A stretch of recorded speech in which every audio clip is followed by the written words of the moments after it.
l'étape finale. Je vais enlever le film sur la carrosserie. C'est mon fils qui va le faire.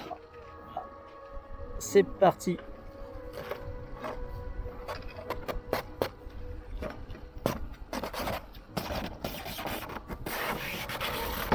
Bon, alors il y a des choses qui sont réussies, il y a des choses qui sont ratées. Voilà. Alors, hop, je vous refais là un petit travel.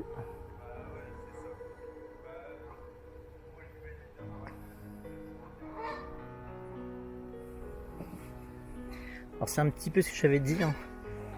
Elle est vraiment... Moi je la trouve très belle de loin.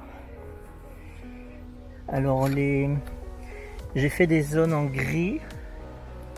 J'aurais voulu trouver une peinture chrome, mais j'ai pas trouvé. Alors voilà. Ici sinon j'ai acheté un vernis qui a complètement merdé. Alors je sais pas si on peut le voir, mais il y a un effet comme si les vitres étaient mouillées. Et ça c'était très beau juste avant que je mette le vernis. Donc c'est un vernis que j'ai mis de l'intérieur. Après bon, au fond ça fait un effet comme si c'était mouillé. Mais voilà, donc là on voit un petit peu l'effet irisé sur les vitres. En fait l'erreur que j'ai faite c'est le vernis, voilà. Mais sinon l'effet bleuté sur le dessus, plus l'effet transparent noir. Voilà. Ici je trouve que ça manque d'ombre et noir. J'aurai la prochaine fois, mais elle est tellement compliquée, je sais pas s'il y aura de prochaine fois. Parce que c'était vraiment beaucoup de boulot. Je suis pas très content de moi dans les arrondis. Et surtout dans le décollement du masque. Donc je pense que par rapport à certains commentaires que des peintres m'ont fait comme Dams Paint ou comme Raph, j'ai vu. Donc peut-être que j'ai mis mon liquide masque trop épais. Donc c'était ma première fois. J'ai mis des vraiment très grosses couches. On a vu que le liquide masque était granuleux. Alors pour l'avant, pour l'instant, j'ai pas encore mis les stickers de la carrosserie. Donc je referai une vidéo avec les stickers. Ça fera encore beaucoup plus beau, je pense. Mais j'ai voulu peindre les phares, les aérations. Voilà, comme ça je me suis dit si jamais les autocollants se décollent, et ben j'aurai voilà. Après sinon j'ai fait des petites ombres sur le capot. Alors je les ai fait avec l'aérographe et du noir. Mes tours de vitre jaune fluo. Voilà. Je sais pas ce que vous en pensez. Le dessus, alors on peut voir c'est que là où je suis assez content de moi, donc ça c'est les points positifs, c'est que j'ai fait du bleu foncé sur les ici, sur les bords, et puis aussi pareil là. Donc là j'ai mis 2 coups d'aérographe, c'était du rouge fluo. Alors ça se voit pas en caméra, mais en vrai ça se voit. Tout ce qui est couleur fluo, je pense que ça ressort pas très bien en caméra. Voilà. Ici j'avais fait des petites projections. Donc pareil là, une petite ombre ici, je suis très content de ça. Là aussi on a une petite ombre là. Donc vous voyez ici hein, l'effet un peu bleu sur la carreau. Voilà. Alors aussi du rouge fluo sur les bouts de flamme. Ici comme on peut voir, là. Je voulais pas en mettre de trop parce que je voulais que de loin la carreau soit vraiment...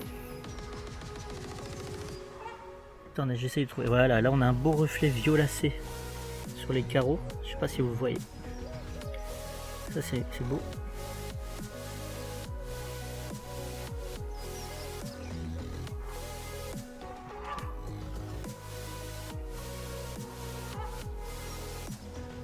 Alors je referai une avec les autocollants puisque là il n'y a rien du tout. Je vais la décorer un petit peu. On va enlever la carreau. Hop. Et bien au passage je vous présente mon Naosomatic A800 MMX. Donc avec la poulie et 2 courroies de la même longueur.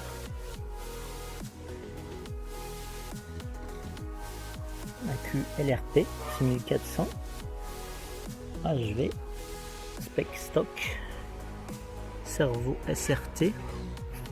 Alors c'est le modèle donc c'est un modèle à taille basse HV brushless BH 8015. Voilà le moteur Trinity 13,5. Donc celui-là c'est un monstre. Le petit Vario Xeron XR10 Pro. Alors là ici la Naosomatic avec ces fameux amortisseurs qui sont ici. Donc ça c'est les amortisseurs qui sont vraiment au plus près du sol, comme on peut voir ici sur cette vidéo.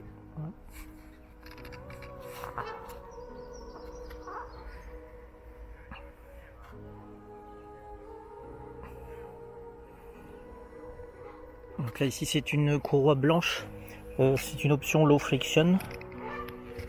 Comme de toute façon je voulais m'acheter une courroie d'avance, bah, j'ai acheté l'option qui coûtait que 2-3 € de plus.